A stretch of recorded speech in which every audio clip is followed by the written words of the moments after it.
सदा परिभवग्नमभीष्टदोहं तीर्थास्पदं शिवविरञ्चनुतं शरण्यं प्रत्यार्तिहं प्रणतपालभवाब्धिपोतं वन्दे महापुरुषते चरणारविन्दं वन्दे महापुरुषते चरणारविन्दम।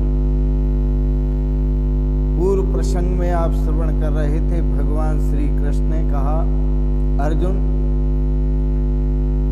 कर्म क्या है, अकर्म क्या है, इस विषय में बड़े बड़े विद्वान भी मोहित हो गए।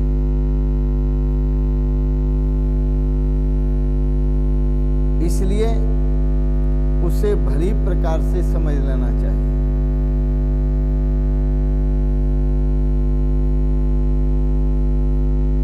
ज्ञान गंगा गीता दर्शन चतुर्थ अध्याय श्लोक नंबर 16।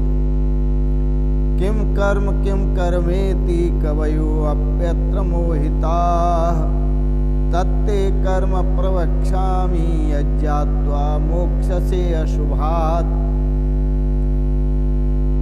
कर्म क्या है, किम कर्म क्या है, अकर्मेति किम, और अकर्म क्या है, इस विषय में बुद्धिमान पुरुष भी मोहित हुए हैं। इसलिए मैं वह कर्म तेरे लिए कहता हूं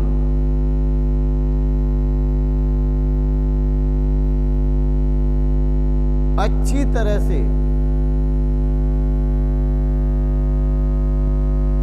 जिसे जानकर तू अशुभात मोक्ष से, अशुभ से मुक्त हो जाएगा।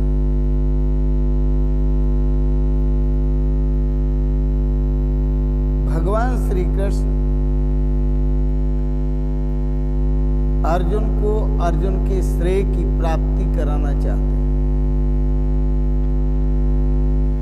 एक कर्म होता है, एक प्रतिकर्म होता है, एक अकर्म होता है, और एक होता है विरुद्ध कर्म। इन सभी को समझ लेना है। जो आप इंद्रियों से करते हैं वह कर्म नहीं है। इंद्रियों के द्वारा जिस कर्म को आप आचरण में लाते हैं वह कर्म नहीं है, वह प्रतिकर्म है। फिर कर्म क्या है? जो अंदर आपके भीतर में चेष्टाएं जागृत होती हैं, जो मन के अंदर तरंगे उठती हैं, आपके अंतःकरण में जो तरंगे उठती हैं वो कर्म है। और उन तरंगों का ही जो आप उत्तर देते हैं इंद्रियों के द्वारा वो प्रतिकर्म है।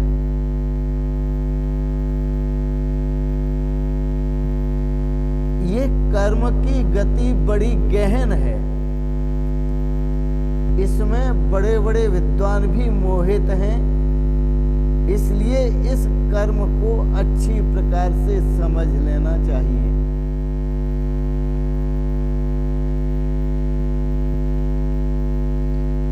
कर्म किसे कहते हैं? जो भीतर की चेष्टा है करने की, जो भी करने की जो चेष्टा है, तो चेष्टा को कर्म कहते हैं। अब अकर्म क्या है? भीतर में आपके अंतःकरण में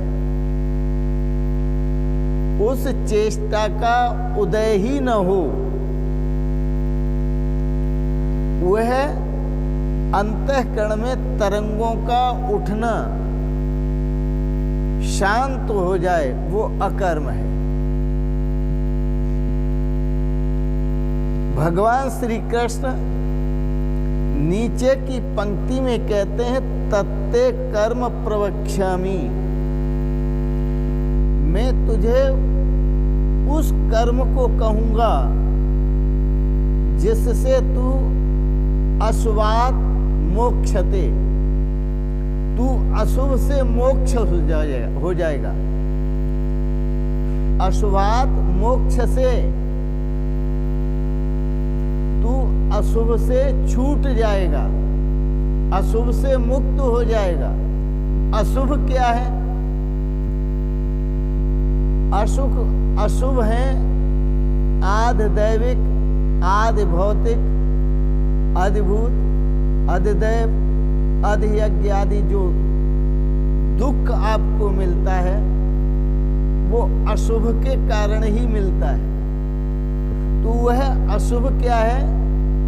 पुनरपि जननम, पुनरपि मरणम, पुनरपि जननी जठरे शयनम, यही अशुभ है।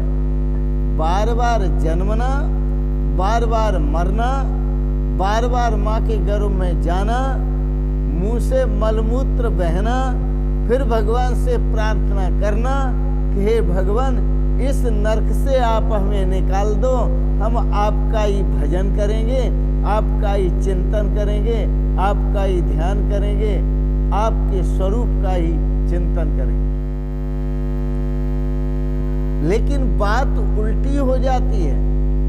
आए थे हरि भजन को औटन लगे कपास, ये मुहावरा प्रसिद्ध है कि यहाँ संसार में मानव जन्म लेकर, इंसान का जन्म लेकर आए तो थे प्रभु के भजन के लिए, प्रभु के चिंतन के लिए, यहाँ संसार के प्रपंच में फंस गए, संसार की माया में लिपट गए। भूमि में परत भा ढाबर पानी, जिम जीवे माया लपटानी। जैसे बादलों की गोद से कोई जल की बूंद निकल पड़ती है, जमीन पर गिरती है, धूल में मिल जाती है। इसी तरह से जीव बाहर आता है संसार में और संसार में संसार की माया में लिपायमान हो जाता है। इसलिए भगवान श्री कृष्ण कहते हैं मोक्ष से अशुभात्। कर्म से ही बंधन होता है जन्म का, कर्म से ही बंधन होता है मरण का। कर्म की जैसी गति होगी, अच्छे कर्म होंगे अच्छा जन्म होगा, अच्छे कर्म होंगे अच्छी मौत होगी, बुरे कर्म होंगे बुरा जन्म होगा, और बुरे कर्म होंगे तो बुरी तरह मौत होगी। तो कर्म क्या है? जो भीतर की चेष्टा है वो कर्म है। और अकर्म क्या है? अकर्म तक तो वो पहुंचे ही नहीं। अकर्म केवल स्वतः सिद्ध परमात्मा है जिसमें कोई कर्म नहीं है, वह कर्मातीत है। परंतु जो जन्म मरण से मुक्त होना चाहते हैं वो सोचते हैं कि चलो अब हम कर्म छोड़ देते हैं तो जन्म मरण से मुक्त हो जाएंगे। कर्म छोड़ना तो अकर्मण्यता है। कर्म छोड़ करके बैठ जाना ये अकर्म नहीं है। कर्म छोड़ना अकर्मण्यता है,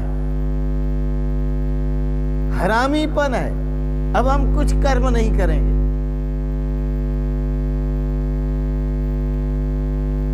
यह जीवन वेद विहित शास्त्र विहित कर्म करने के लिए मिला है, विहित कर्म करने के लिए। कर्म तो करने ही है। शरीर से कर्म होते रहें, भीतर से निश्चेष्ट हो जाओ, बिल्कुल अकर्म हो जाओ। जैसे चाक की कीली अपने आप में स्थिर रहती है और चाक से बर्तन बनते रहते हैं और वो बिल्कुल अकर्म होती है, इसी प्रकार से आप अकर्म स्वरूप परमात्म तत्व में स्थित हो जाओ, अकर्म रूप होकर। इस शरीर रूपी चाक से कर्म होने दो, लेकिन तुम अकर्म में स्थित रहो। मोक्ष से अशुभात। इस प्रकार से यदि आप कर्म करते हैं तो अशुभ से मुक्त होंगे। अंदर कर्म चेष्टाएं, तो बाहर प्रतिकर्म नहीं होगा। अंदर यदि चेष्टाएं समाप्त होंगी, अकर्म में आप स्थित होंगे, तो बाहर प्रतिकर्म नहीं होगा, इंद्रियों से कोई कर्म नहीं होगा। और यदि अंदर चेष्टाएं होगी तो अंदर की चेष्टाओं के आधार पर बाहर कर्म होगा। अंदर से फुर्णा उठती है प्रेम की, तो आप बाहर प्रेम करते हैं। अंदर से फुर्णा उठती है, चेष्टा उठती है घृणा की, तो आप बाहर घृणा करते हैं। अंदर से फुर्णा उठती है, स्फुरण उठता है क्रोध का, तो आप क्रोध करते हैं। अंदर से स्फुरण उठता है आपका अहंकार का, तो आप अहंकार करते हैं बाहर। अंदर से स्फुरण उठता है श्रृंगार का, तो आप बाहर श्रृंगार करते हैं, शरीर को सजाते हैं, नाना तरह से सजाते हैं। लेकिन जब आप अंतर में उस अकर्म में स्थित हो जाएंगे, चेष्टाएं से शून्य हो जाएंगे और परमात्मा स्वरूप में स्थित हो जाएंगे अपने भीतर, तो ये सब बंद हो जाएगा। न कोई प्रेम होगा, न कोई घृणा होगी, न कोई क्रोध होगा, न कोई अहंकार होगा, न कोई श्रृंगार होगा, न कोई सजाएगा। आपको अजीब लगेगा, हमने कह दिया है न कोई प्रेम होगा, तो प्रेम भी नहीं होगा तो जिएंगे कैसे? अरे प्रेम, ये प्रेम नहीं है। भोग विलासता का जो प्रेम है, परस्पर संघर्षण का जो प्रेम है, ये कोई प्रेम नहीं है। यह तो प्रतिकर्म है। यह प्रतिकर्म से आप मुक्त हो जाएंगे, और जब प्रतिकर्म से आप मुक्त हो जाएंगे, अकर्म में स्थित हो जाएंगे, तो अकर्म में स्थित होने पर एक प्रतिकर्म आपका होने वाला जन्म और मृत्यु का होने वाला बार बार जन्मने का, बार बार मरने का, यह प्रतिकर्म भी बंद हो जाएगा। इसलिए अकर्म स्वरूप परमात्मा तत्व में स्थित हो। बदन के अगर बंद सबदर करे, जो मन है उसे दिल के अंदर करे, जमे इस तरह योग से उसका ध्यान, के इंसान के सिर में रहे उसके प्राण। बाकी झांकी श्याम की बसे हृदय के बीच, जब चाहूं दर्शन करूं दोनों आंखें मीच।